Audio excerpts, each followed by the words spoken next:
So on paper, Better Man is basically the trifecta of terrible. Like if we all have our own personal hell, this movie would play on loop for eternity in mind, in concept, because this movie has three core concepts. The first being, it's about pop superstar Robbie Williams. Now, I have never heard of that guy, and even after watching this movie, I Googled him expecting it to elicit a memory. Nothing. I've never seen this guy. I've never heard of this guy. I know nothing about him. I thought at first it was Robin Williams, the guy from Jumanji. Then I thought it might be Robin Thicke, the guy who did Blurred Lines, and I realized that's not him either. This is Robbie Williams. I have no idea who this guy is. Second part being, this is a musical. I'm pretty vocal. Not crazy about musicals. Third part being, it's about a CGI monkey. He's a CGI monkey. He's the only guy in the film who is. So it's not like Planet of the Apes where they all are. It's a normal musical where you have the main character, Robbie Williams, a guy we're expected to know, but I don't. And he's made to be a CGI monkey stylistically. So it sticks out like a sore thumb. And it is damn weird. And all that being said, somehow this movie really works. And on the surface, this movie is pretty damn derivative and generic when it comes to biopics. They just have that stylistic choice to make him a monkey. Because it's about a guy who gets famous way too young, struggles with alcohol and drugs, but he also simultaneously accomplishes everything there is to do in life. He's like at the height of everything. But then he loses it all, so he needs to get it all back. It's that 180 arc. He also feels like he's just nothing. Even though he is the biggest guy in the world, he just feels like he's a nobody. So you're watching this character struggle with this as a monkey,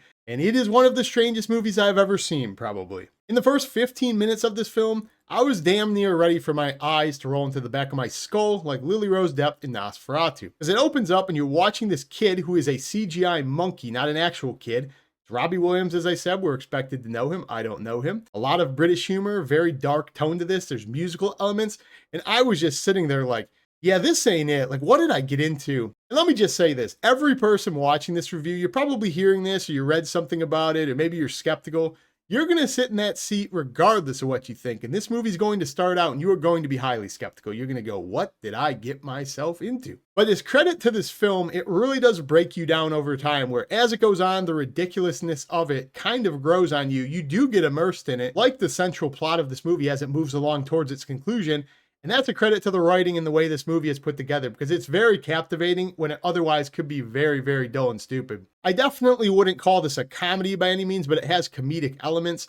Like a lot of British comedies, the comedy in this really didn't land for me or most of my theater. Not hilariously unfunny by any means. I did chuckle at points, a few, but the comedy, due to cultural divide, like a lot of the times you watch foreign films, just really didn't land for me and my audience. So be aware of that. If you're a fan of him, you're British maybe, the comedy's probably going to be a lot more effective. It probably elevates this movie even more. I had a really good time with this film and I didn't find it very funny, and a lot of it is humor focused. You know, that's just something to take note of, and I thought that was kind of interesting that it could overcome that. And it's funny they made him out to be a monkey, because on paper that just sounds so stupid. You're like, why would you make this guy who apparently everybody knows be a CGI monkey in a movie where nobody else is? And it kind of made sense to me, because on the surface this guy is pretty unlikable. He's kind of a douche the entire film. Like if this guy was just depicted as a normal human by either himself or an actor, I don't think this movie would be near as powerful, as impactful, or just interesting to watch. He's just so unlikable on the surface. Like everything this guy does, he's one of those guys who has very rare moments where you want to root for him. He's kind of funny or he's charming. You go, oh, there it is. I understand what people see in Robbie.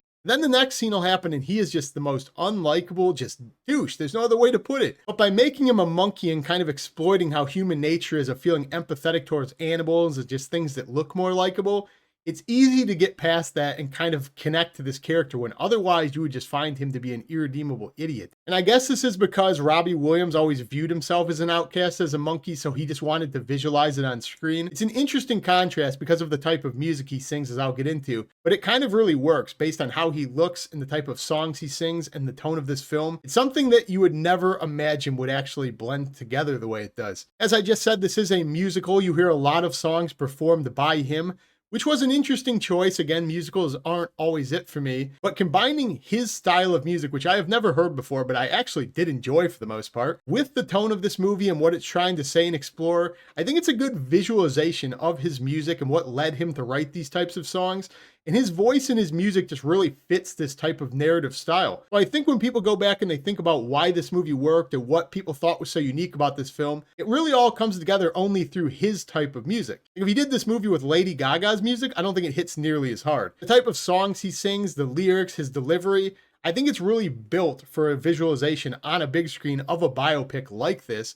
And the monkey just kind of is the icing on the cake of weird. But yeah, I liked his music. I've never heard his songs before. I'm assuming he sang all of his greatest hits in this when he was doing it. Didn't recognize a single one. So, that goes to show no matter how famous you get, which is funny, that's kind of a central theme of this film. It's what you think about yourself inside, because this guy's like the biggest guy in the world.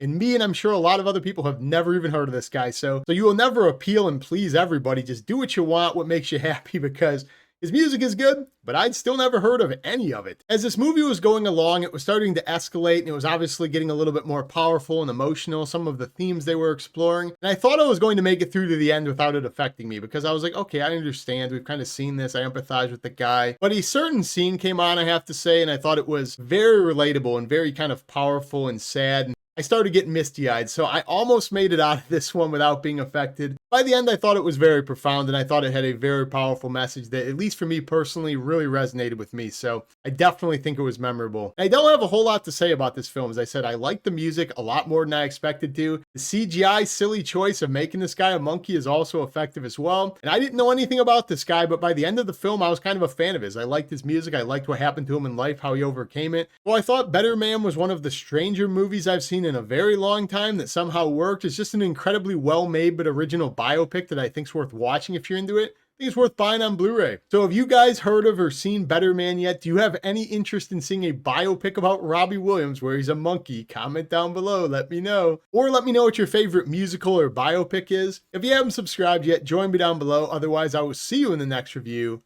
Peace.